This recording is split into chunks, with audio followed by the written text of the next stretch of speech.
핵심 사업인 K-바이오스퀘어가 관련 법 개정에 따라 급물살을 타게 됐습니다. AI 바이오 영재학교 공사비도 국회 상임위에 반영됐습니다. 장애인 야학교장의 성폭력 신고를 남몰래 도왔던 내부 직원이 오히려 정직 처분을 받았습니다. 우회적으로 신고했더니 늑장 신고라고 징계했습니다.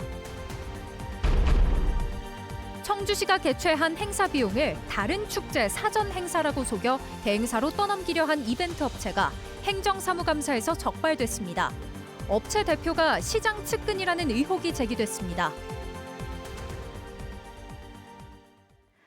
시청자 여러분 안녕하십니까? 계속해서 뉴스데스크 충북입니다. 충북의 미래 핵심 사업인 오송 K-바이오스퀘어가 새로운 국면을 맞고 있습니다. 정부가 곧 법을 바꿔 예비 타당성 조사를 면제받는 길이 열릴 수 있을 것으로 보이는데요. 또 AI 바이오 영재학교 공사비도 국회에서 살아나 기대를 모으고 있는데 결국 예결위 최종 관문을 넘느냐가 관건입니다. 이병선 기자의 보도입니다. 오송 제3국가산단 중심에 조성될 K-바이오스퀘어는 전 정부 때부터 번번이 예비 타당성 조사라는 관문을 넘지 못했습니다. 돌파구를 엿볼 수 있게 된 건 국가 R&D 사업은 예타 대신 맞춤형 심사를 받게 하는 법이 오는 27일 국회를 통과할 예정이기 때문입니다. 여기에 AI 바이오 영재학교 공사비 96억 원도 상임위에서 반영돼 K-바이오스퀘어가 첫 발을 내디딜 수 있겠다는 기대가 나오고 있습니다. 지역 인재 30% 할당을 조건으로 충청북도가 연간 학교 운영비의 30%, 40억 원가량을 분담하겠다고 제안해 정부와의 협의에 물꼬가 트인 겁니다. 아이들이 여기서 공부해도 좋은 대학을 갈 수 있고 좋은 직종을 가질 수 있는 여건을 만드는 것이 도의 여러 가지 지표보다 더 중요한 것일 수 있어서 국립학교인 AI 바이오 영재학교는 카이스트가 교육을 담당하게 된다는 점도 중요한 연결고리입니다. K-바이오스퀘어의 최대 성공 요건은 카이스트의 참여로 오송으로 유치할 토대가 마련되는 셈이기 때문입니다. 충청북도는 우선 카이스트에 제공할 땅을 확보하기 위해 다음 달 4일 사업 시행자인 LH, 청주시와 협약을 체결할 예정입니다. 카이스트를 끌어들이려고 현재 부지 매입비 도비 96억 원, 그리고 청주시 16억 원 투입을 금년 중에 할 예정입니다. 그래서 또 카이스트 영재학교와 더불어 3대 축인 600병상 규모의 서울대병원 임상병원 유치도 가시적인 결과를 기대하고 있는 상황. 또 서울대병원, R&D 병원하고 중북도랑 MOU를 체결하기 위해 지금 조율 중에 있습니다. 이게 되면 사실은 오송 K-바이오스퀘어가 본격적으로 이제 추진이 되는 서막을 알리는 거다. 이 외에도 청주공항 민간 활주로 용역비 등 상임위를 통과한 주요 사업이 국회 예결위에서 꺾이지 않게 하는 게 당면한 과제입니다. 내년도 정부 예산 본회의 의결 법정 기한은 다음 달 2일. 민선 8기를 넘어 9기까지 직접 연결될 충북 최대 현안의 명암이 갈리는 건 불과 일주일여밖에 남지 않았습니다. MBC 뉴스 이병선입니다. 장애인 야학교장이 20대 자매를 상대로 성폭력을 저질렀다는 의혹 보도해 드렸는데요. 그런데 피해자의 신고를 남몰래 도왔던 내부 직원이 오히려 정직 처분을 받은 것으로 확인됐습니다.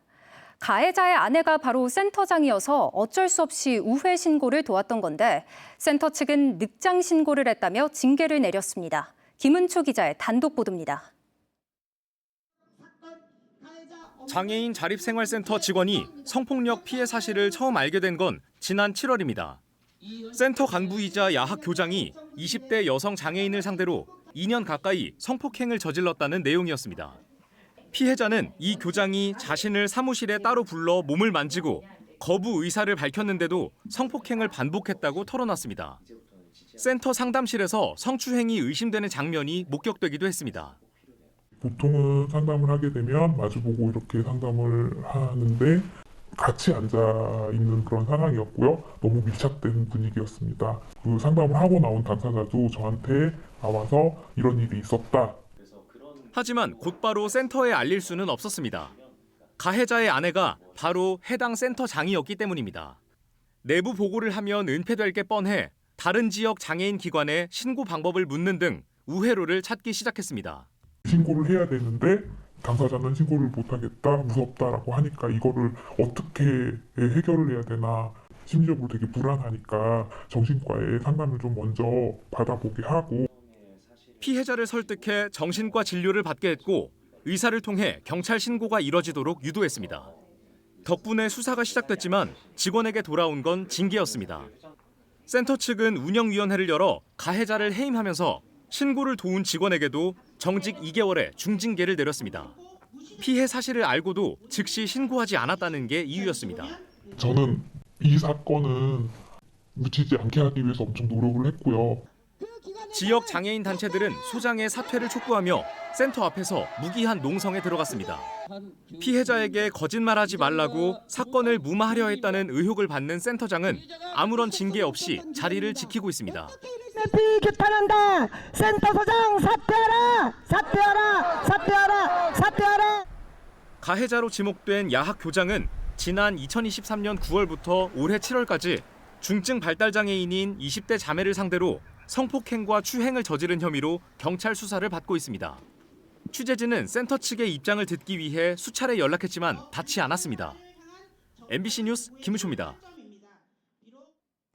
충북도의회 행정사무감사 기간 충북교육청 공무원이 사망한 사고와 관련해 박진희 충북도의원이 입장문을 내고 비보를 접하고 자신도 큰 충격을 받았다며 깊은 유감을 표했습니다. 박 의원은 행정사무감사의 질의와 문제 제기는 공익적 목적과 도민의 알 권리에 기반한 것으로 특정 개인을 압박하려는 의도가 없었다면서 업무적 정서적 부담으로 이어졌을 가능성에 대해 깊은 성찰을 하고 있다고 밝혔습니다.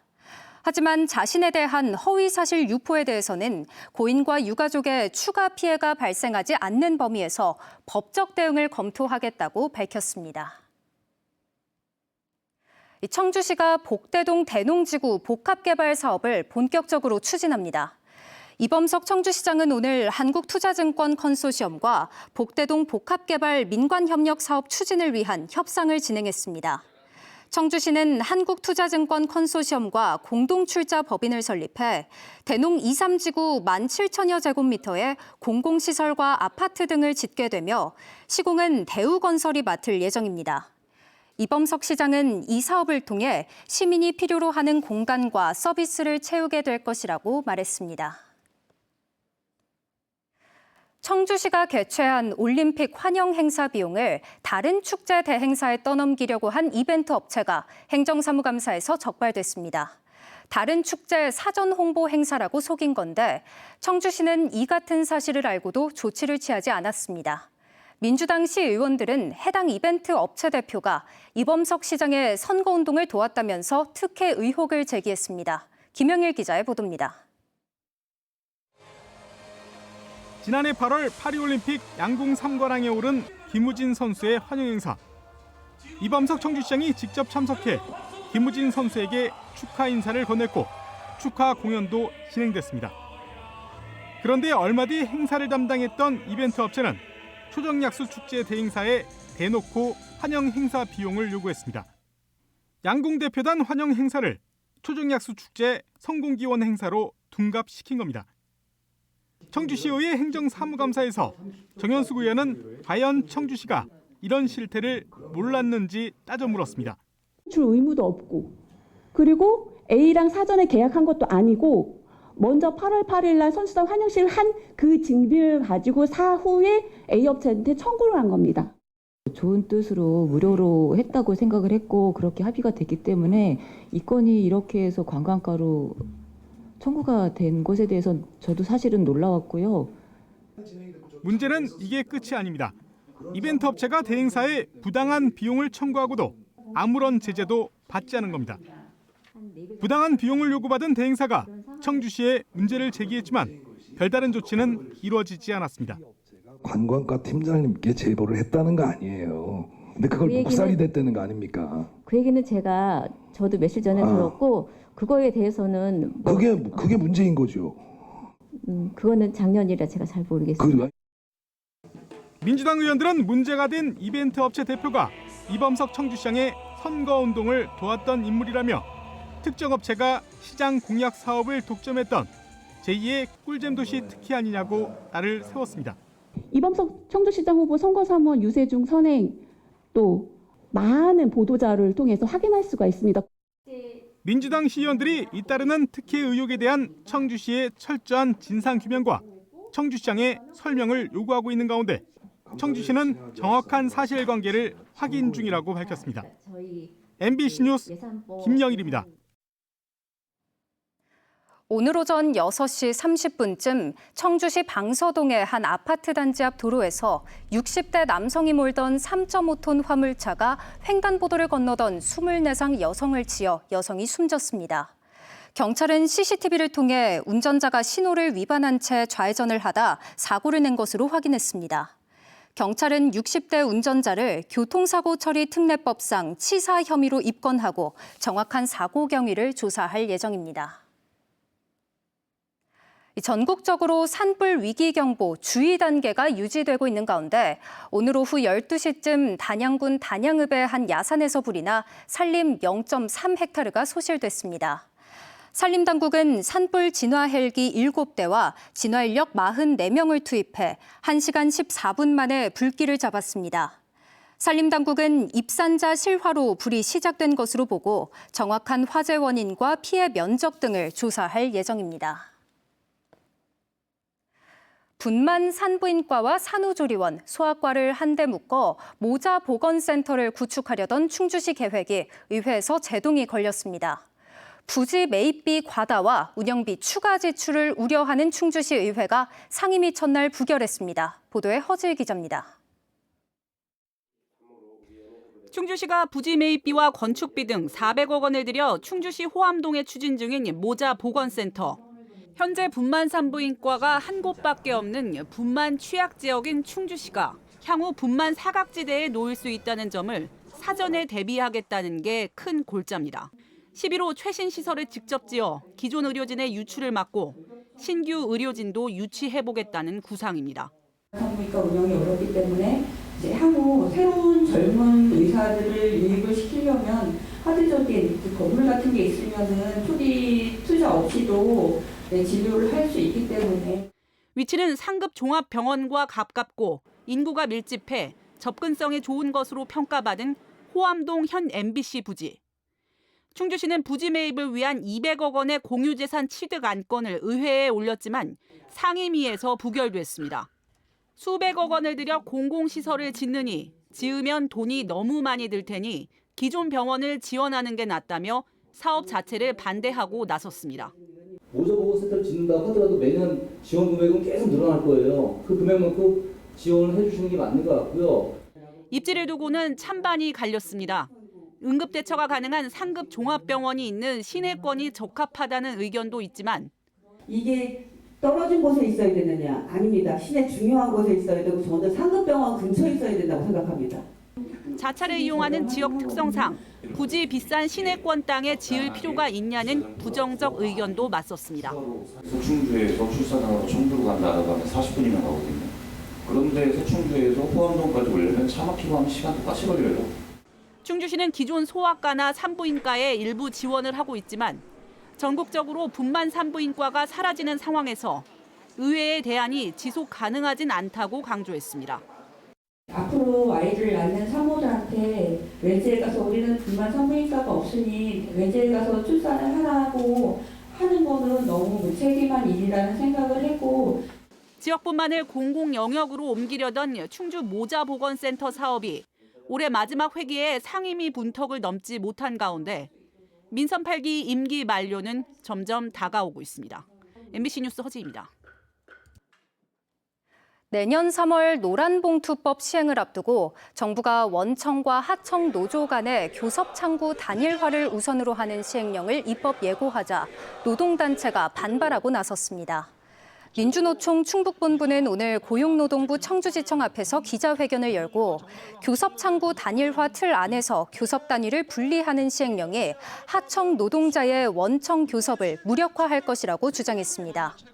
이들은 또 하청 노조의 교섭권을 보장하려는 진정성이 있다면 자율교섭권을 보장하라고 덧붙였습니다.